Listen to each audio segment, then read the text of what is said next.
എല്ലാവർക്കും പുതിയൊരു വീഡിയോയിലേക്ക് സ്വാഗതം. ഇന്ന് നമുക്ക് 2 മാങ്ങ കിട്ടിയിട്ടുണ്ട് ഗൈസ്. അത് വെച്ച് നമുക്ക് നല്ല അടിപൊളി പച്ചടി ഉണ്ടാക്കാം. അത് ബാക്കി നമുക്ക് അമ്മയോട് ചോദിച്ചു മനസ്സിലാക്കാം.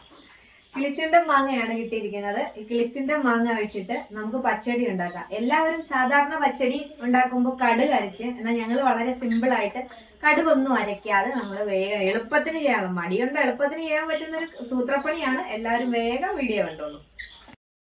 മാങ്ങ നമ്മളിത് തൊലി കളഞ്ഞ് വൃത്തിയാക്കിയിട്ടുണ്ടെങ്കിൽ ഇത് ചെറിയ ഇങ്ങനെ കൊത്തി നമ്മളിത് എടുക്കണം. ചെറുതായിട്ട് ഇങ്ങനെ കൊത്തി അരിയണം. നല്ല അടിപൊളി പച്ചടിയാണ് ഗൈസ്. കടുക് അരയ്ക്കുന്നത് ഇവിടെ ആർക്കും ഇഷ്ടമില്ലാത്തതുകൊണ്ട് ഞങ്ങൾ കടുക് ചേർക്കാതെ ആണ്, കടുക് അരയ്ക്കാതെയാണ്. കടുക് താളിക്കുന്നുണ്ട്, പക്ഷെ കടുക് അരയ്ക്കുന്നില്ല. സാധാരണ എല്ലാവരും പച്ചടിക്ക് കടുക് അരയ്ക്കുമല്ലോ. ഇങ്ങനെ ചെറുതായിട്ടിങ്ങനെ അരിഞ്ഞെടുക്കണം. അപ്പോൾ മാങ്ങ പച്ചടി വെക്കാനായിട്ട് നമ്മൾ മാങ്ങ അതേ ഇതുപോലെ കൊത്തി എടുത്തിട്ടുണ്ട്. കണ്ടോ, ഇതുപോലെ നമ്മൾ കൊത്തി അരിഞ്ഞു. കിളിച്ചുണ്ട മാങ്ങ നമുക്ക് കിട്ടിയാൽ നമ്മളിത് ഇങ്ങനെ കൊത്തി അരിഞ്ഞു. അതുകൂടാതെ ഉള്ളി ഇതുപോലെ തന്നെ ചോപ്പ് ചെയ്തെടുത്തിട്ടുണ്ട് നല്ല ചെറുതായിട്ട്.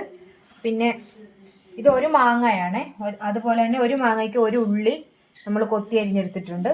ഒരു 8 പച്ചമുളക് ഇതുപോലെ അരിഞ്ഞെടുത്തിട്ടുണ്ട്. കൂടാതെ നമ്മൾ ഒരു തേങ്ങ ചിരകിയത് 1-ാം പാലും അതുപോലെ തന്നെ 2-ാം പാലും പിഴിഞ്ഞെടുത്ത് വെച്ചിട്ടുണ്ട്. ഇനി നമുക്ക് എങ്ങനെയാ പച്ചടി വെക്കുന്നതെന്ന് നമുക്ക് നോക്കാം. നമ്മുടെ ചട്ടി ചൂടായിട്ടുണ്ട്, നമുക്ക് എണ്ണ ഒഴിക്കാം. നമ്മുടെ എണ്ണ ചൂടായിട്ടുണ്ട്, നമുക്ക് കടുക് ഇട്ട് കൊടുക്കാം. 1 സ്പൂൺ കടുക് നമ്മൾ ഇട്ടു. നമ്മുടെ കടുക് പൊട്ടുമ്പോഴേക്കും നമ്മൾ ഇതിലേക്ക് ചുവന്നുമുളക് ഇടുവാണ്.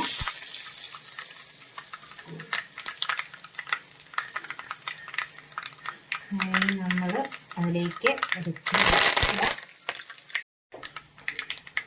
നമ്മുടെ കടുക് നന്നായിട്ട് പൊട്ടിയതിന് ശേഷം നമ്മൾ ഈ വേപ്പിലയും ചുവന്നമുളകും ഇട്ടിട്ടുണ്ട്. അത് കഴിഞ്ഞ് നമ്മൾ ഇതിലേക്ക് ചേർക്കുന്നത് നമ്മൾ അരിഞ്ഞു വെച്ചിട്ടുള്ള പച്ചമുളകാണ്.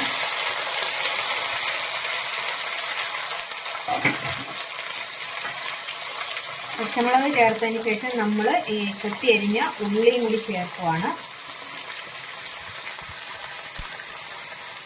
ഉള്ളിയും കൂടി ചേർത്ത് ഇത് നന്നായിട്ട് നമ്മൾ വഴറ്റണം.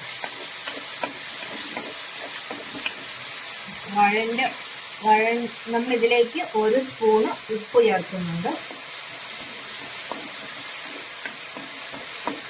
ഉപ്പും കൂടി ചേർത്ത് നമ്മൾ വഴറ്റുവാണ്. ഇത് നല്ല ചൂട് ചോറിനൊപ്പം നമ്മൾ ഈ പച്ചടി ഒഴിച്ച് കഴിക്കുമ്പോഴുണ്ടല്ലോ നല്ല ടേസ്റ്റാണ്. എല്ലാവർക്കും ഇഷ്ടപ്പെടും. നമ്മൾ കടുക് അരയ്ക്കാത്ത കൊണ്ട് അതിനൊരു പ്രത്യേക സ്വാദാണ്. അതുകൊണ്ട് നല്ല ചെനച്ച മാങ്ങ എടുത്തിട്ട് വേണം ചെയ്യാനായിട്ട്.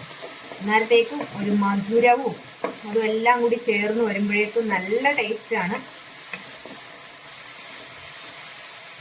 നമ്മൾ ഇതിലേക്കൊരു വേറെ ഒരു മസാലയും ആഡ് ചെയ്യുന്നില്ല. നമുക്ക് ഇതിൻ്റെ ഈ രുചി വരുന്നതെന്ന് വെച്ചാൽ നമ്മൾ പച്ചമുളക് എരിവിന് വേണ്ടിയിട്ട് നമ്മൾ ആവശ്യത്തിന് പച്ചമുളക് ചേർക്കണം.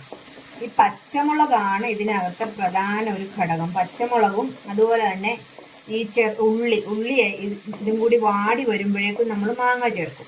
പിന്നെ എന്ന് പറയുന്നത് ഇത് 2-ാം പാൽ കിടന്ന് നല്ലതായിട്ട് വെന്ത് വരുമ്പോഴേക്കും അതിനൊരു പ്രത്യേക ടേസ്റ്റാണ്. അത് കഴിഞ്ഞ് നമ്മൾ പിന്നെയാണ് തേങ്ങാപ്പാൽ ഒഴിച്ച് നമ്മൾ ഇറക്കുന്നത്. നല്ല രുചിയുള്ള കറിയാണ്. വളരെ എളുപ്പത്തിൽ ചെയ്യാൻ പറ്റുന്നതാണ്. അധികമായിട്ട് ഒരു എഫേർട്ടും എടുക്കേണ്ട കാര്യമില്ല. തേങ്ങാപ്പാൽ പിഴിഞ്ഞെടുക്കണം എന്നുള്ള ഒരു ബുദ്ധിമുട്ട് മാത്രമേ ഉള്ളൂ. ബാക്കി നമുക്ക് പെട്ടെന്ന് ചെയ്യാൻ പറ്റും. ഈ വഴണ്ടിട്ടുണ്ട്, നമ്മൾ അതിലേക്ക് ഈ കൊത്തി വെച്ചേക്കുന്ന മാങ്ങ ചേർക്കുവാണ്.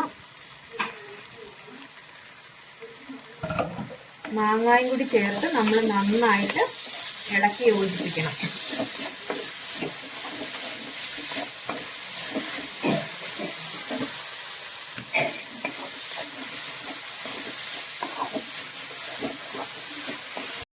അതെ, നമ്മുടെ മാങ്ങായും ഉള്ളിയും അതുപോലെ തന്നെ പച്ചമുളകും കൂടി ഇത് നന്നായിട്ട് വഴണ്ട് വന്നിട്ടുണ്ട്.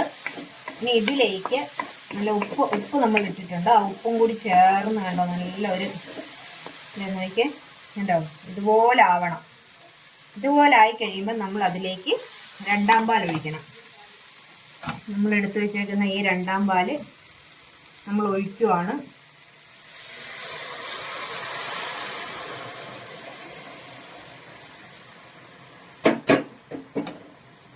രണ്ടാം പാലിൽ കിടന്ന് വേണം മാങ്ങ വേകാനായിട്ട്. നല്ല രണ്ടാം പാൽ ഒഴിച്ച് കഴിഞ്ഞ് നമ്മൾ നന്നായിട്ടൊന്ന് ഇളക്കി കൊടുക്കണം. ഈ രണ്ടാം പാലിൽ കിടന്ന് ഇത് നന്നായിട്ട് വേകും.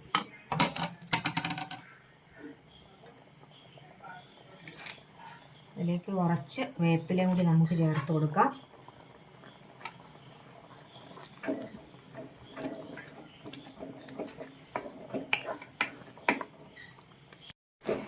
അപ്പോൾ ഈ രണ്ടാം പാല് ചേർത്ത് കഴിയുമ്പോൾ നമ്മൾ ഇതൊന്ന് മൂടി വെച്ച് ചെറിയ തീയിലൊന്ന് ഇപ്പം നമ്മൾ നല്ല ചെനച്ച മാങ്ങയാണ്, മധുരമൊന്നും ഇല്ലാന്നുണ്ടെങ്കിൽ നമുക്കൊന്ന് നോക്കണം. അന്നേരം മധുരം അഥവാ ഇച്ചിരി പുളിപ്പ് ഉണ്ടെന്നുണ്ടെങ്കിൽ നമ്മൾ ഒരിത്തിരി പഞ്ചസാര ചേർത്ത് കൊടുക്കണം. അത് ചേർത്ത് നന്നായിട്ട് ഇളക്കിയതിന് ശേഷം നമ്മൾ ഈ തലപ്പാൽ പിഴിഞ്ഞു വെച്ചേക്കുന്നതും കൂടി ഒഴിക്കുവാണ്. അപ്പോൾ നമുക്ക് വളരെ എളുപ്പത്തിൽ നല്ല പിള്ളേരൊക്കെ എരിവ് വലിയ എരിവൊന്നുമില്ല, പച്ചമുളകിൻ്റെ അത് പച്ചമുളകും ഒക്കെ ഞെരടി ചോറിൻ്റെ കൂടെ തിന്നാനായിട്ട് നല്ല ടേസ്റ്റാണ്. അപ്പോൾ ഇത് എല്ലാവരും ഇതൊന്ന് ചെയ്ത് നോക്കണം. നമ്മുടെ ഈ പച്ചടി, കടുക് അരയ്ക്കാത്ത പച്ചടി എങ്ങനെ ഉണ്ടെന്ന് എല്ലാവരും ചെയ്ത് നോക്കിയിട്ടൊന്ന് പറയണമേ. അപ്പം നമ്മുടെ കറി ആയിട്ടുണ്ട്. നമ്മുടെ പച്ചടി, മാങ്ങാ പച്ചടി, ഈ പച്ചടി ഇവിടെ റെഡി ആയിട്ടുണ്ട്. എല്ലാവർക്കും ഇഷ്ടപ്പെടുന്ന രീതിയിലുള്ളൊരു പച്ചടിയാണ്. കടുകിൻ്റെ ചുവ ഇഷ്ടപ്പെടാത്ത എല്ലാവർക്കും ഈ രീതിയിലൊന്ന് ചെയ്തു നോക്കാം. ഒരു വ്യത്യസ്തമായിട്ടുള്ളൊരു രുചിയാണ്. എല്ലാവർക്കും ഇത് ഇഷ്ടപ്പെടും. തീർച്ചയായും എല്ലാവരും ചെയ്തു നോക്കിയിട്ട് ഞങ്ങളോട് ഫീഡ്ബാക്ക് പറയണം. അതുപോലെ തന്നെ ഞങ്ങളുടെ ഈ ചാനൽ നിങ്ങൾ ഇഷ്ടമായെങ്കിൽ, ഈ ചെറിയ പരിപാടികൾ ഇഷ്ടമായെങ്കിൽ ലൈക്ക് ചെയ്യാനും അതുപോലെ തന്നെ സബ്സ്ക്രൈബ് ചെയ്യാനും മറക്കല്ലേ.